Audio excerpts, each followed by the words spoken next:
लक्ष्मी जी की 2 बहुएं थी, सुमन और राधिका, और 2 बेटे, अजय और सुशील।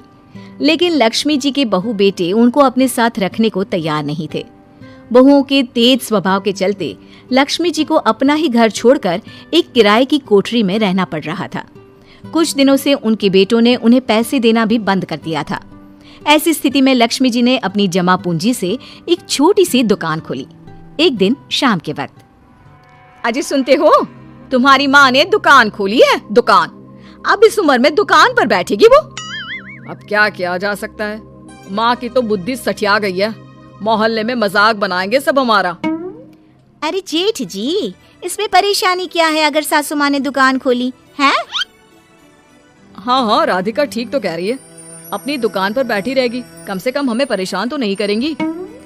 हाँ, वैसे बात तो ठीक है। खुद के 2 पैसे कमाएंगी तो कभी कभार हमें जो खर्चा देना पड़ता है ना, वो भी देने से बच जाएंगे हम लोग। फिर किस बात की परेशानी, खोलने दो माँ को दुकान, हमें क्या। वैसे भी अपनी कोठरी में चुपचाप रह रही है ना, चाहे दुकान खोले या मॉल बनाए, हमें उससे क्या लेना देना। अगले दिन सुमन अपनी सास की दुकान पर पहुंचती है। सासू माँ, आपकी दुकान में शक्कर है क्या? शक्कर जरा 1 किलो दे दीजिएगा। हाँ हाँ बहू है ना, लो बेटा 1 किलो क्यों, 2 किलो ले जाओ। सोच लो सासू माँ, घाटा हो जाएगा आपको, पैसे नहीं देने वाली मैं। देखो सुमन, ये मेरी दुकान है और यहाँ पर जो भी कोई सामान खरीदने आता है उसे पैसे तो देने ही पड़ते हैं। अरे सासू माँ, ऐसा क्यों कर रही हैं आप? अरे देखो ना, घर पर आपका बेटा और पोते पोती दूध में शक्कर डालने के लिए कब से इंतजार कर रहे हैं। जरा उनके बारे में तो सोचिए। अरे ऐसी बात है क्या? अब मुझे नहीं पता था। बहू एक काम करो, वैसे भी पहली बार आई हो ना, ये शक्कर तुम ऐसे ही ले जाओ, पैसे देने की जरूरत नहीं है। अगले दिन राधिका भी अपनी सास की दुकान पर पहुंचती है। प्रणाम सासू माँ, कैसी चल रही है आपकी दुकान?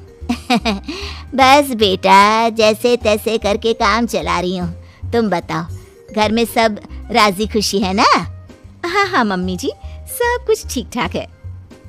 बताओ राधिका बहू, कैसे आना हुआ? कुछ काम था क्या? वो ना मम्मी जी, मुझे जरा 5 किलो आटा चाहिए था। मेरे पैर में ना बहुत दर्द है, इसलिए बाजार तक जाने में ना तकलीफ हो रही थी। घर पर बच्चे भूखे बैठे हैं, सोचा आपसे ही ले लेती हूँ। हाँ हाँ क्यों नहीं बेटा, ये लो 5 किलो आटा ले जाओ। हाँ लेकिन मम्मी जी, आपने जिठानी जी को शक्कर फ्री में दी थी, तो मुझसे भी पैसे तो नहीं लेंगी ना? हाँ, अच्छा ठीक है बेटा, कोई बात नहीं, तुम ऐसे ही ले जाओ, बच्चों से क्या पैसे लेना। कुछ दिनों के बाद लक्ष्मी का बेटा अजय दुकान पर पहुंचता है। कैसी हो माँ, दुकान तो अच्छी चल रही है ना तुम्हारी? सब मोहल्ले वाले तारीफ करते रहते हैं। अब क्या करूं बेटा, तुमने तो मुझे सहारा दिया नहीं, गरीब माँ को घर से बाहर निकाल दिया। कुछ तो करना पड़ेगा ना अपना पेट पालने के लिए। वो माँ ना बहुओं की बहुत चिक चिक रहती थी। अब देखो कितनी अच्छी जिंदगी है तुम्हारी, खुद कमाती हो, खुद खर्च करती हो, इससे अच्छी भला कोई जिंदगी हो सकती है क्या? हाँ बेटा, दिल को बहलाने के लिए तुम्हारी ये बात भी सही है, लेकिन कोई बात नहीं बेटा, मैं खुश हूँ। अच्छा माँ, मैं क्या कह रहा था, जरा 500 उधार तो दे देना। कमाल की बात है बेटा, तुम मुझसे पैसे उधार मांग रहे हो, तुम्हारे पास पैसों की क्या कमी है? अरे माँ, इस महीने की तनख्वाह नहीं आई और आप तो अपनी बहू को जानती है ना, उसे शॉपिंग करनी है, जल्दी वापस लौटा दूंगा माँ। ठीक है बेटा, ये लो 500 रुपए, लेकिन देखो कुछ दिनों में वापस दे देना, मुझे अपनी दुकान के लिए माल भी तो खरीदना है। हाँ हाँ ठीक है माँ, जल्दी ही पैसे लौटा दूंगा।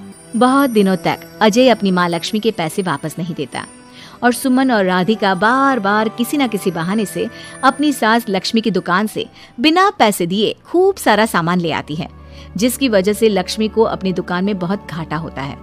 फिर एक दिन जब राधिका सामान लेने के लिए लक्ष्मी की दुकान पर पहुंचती है, सासू माँ जरा वो 1 किलो दाल तो देना। नहीं बहू, अब मैं तुम्हें या सुमन को कोई सामान फ्री में नहीं देने वाली, तुम लोगों ने कभी कोई मदद नहीं की मेरी। उल्टा मेरी दुकान से फ्री का सामान ले जाकर मुझे मुश्किल में डाल दिया है। लेकिन मम्मी जी, हम तो आपके बच्चे हैं ना। अगर इतना ही मेरे बच्चे हो तो फिर मुझे घर से बाहर क्यों निकाल दिया? देख बहू, अब मैं तुम्हें 1 रुपए का सामान भी फ्री में नहीं दूंगी। और जाकर सुमन को भी कह देना, आए दिन तुम्हारा पति मुझसे उधार ले जाता है और वापस भी नहीं लौट आता। राधिका गुस्से में घर वापस आती है। घर आने के बाद, क्या हुआ राधिका, बहुत गुस्से में लग रही हो तुम? सासू माँ की दुकान पर गई थी ना? सासू माँ का तो कुछ करना पड़ेगा, जब से ये दुकान खोलकर बैठी है। अक्कड़ तो देखो उनकी। अरे लेकिन हुआ क्या है?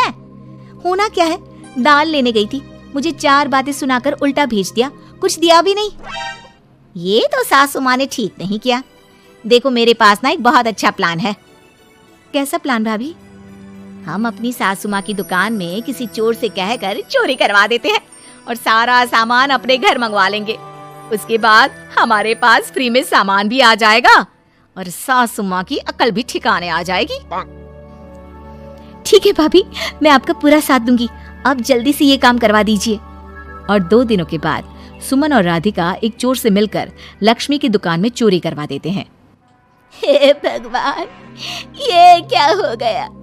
इस उम्र में जैसे तैसे अपना गुजारा कर रही थी, लेकिन चोर मेरा सारा सामान लेकर चले गए। अबे क्या होगा? तभी वहाँ पर राधिका और सुमन पहुँच जाती है। क्या हुआ सासू माँ, बहुत दुखी लग रही हैं आप? अरे क्या बताऊं, मेरी दुकान का सारा माल चोरी हो गया। अब अगर आप अपने ही बहू बेटे को सामान नहीं देंगी तो ऐसा तो होगा ना सासू माँ। अब राधिका की बात सुनकर लक्ष्मी को यकीन हो जाता है कि इस चोरी के पीछे कहीं ना कहीं उसकी दोनों बहुओं का ही हाथ है। लक्ष्मी एक प्लान बनाती है।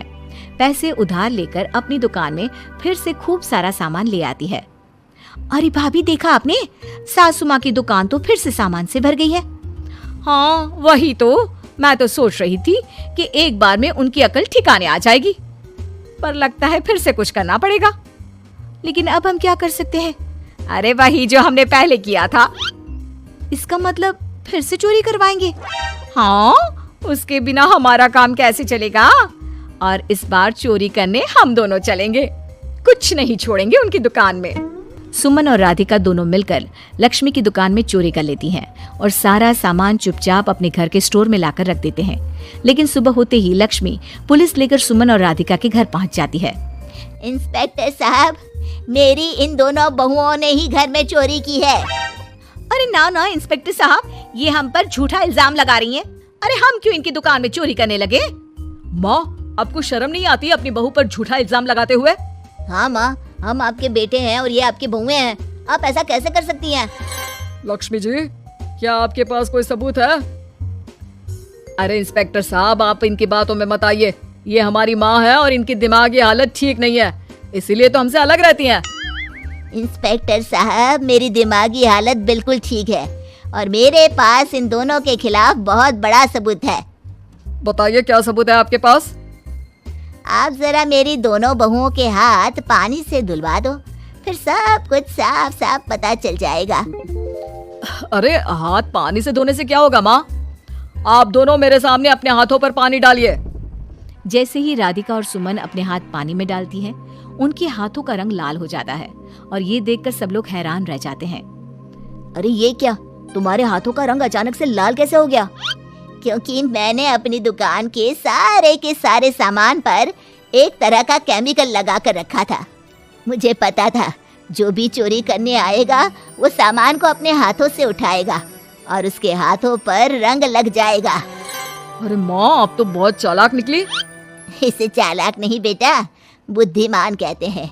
और जिसके तुम्हारे जैसे बहू बेटे हो, उसे थोड़ा बहुत तो अपनी अकल से काम लेना ही पड़ता है ना। शर्म नहीं आती आप लोगों को अपनी ही माँ को परेशान करते हुए? हमें माफ कर दीजिए सासू माँ, हम आइंदा ऐसी गलती कभी नहीं करेंगे। और हाँ, आपको अपने साथ रखेंगे, आपकी सेवा करेंगे और पूरी इज्जत भी देंगे। हमें माफ कर दीजिए।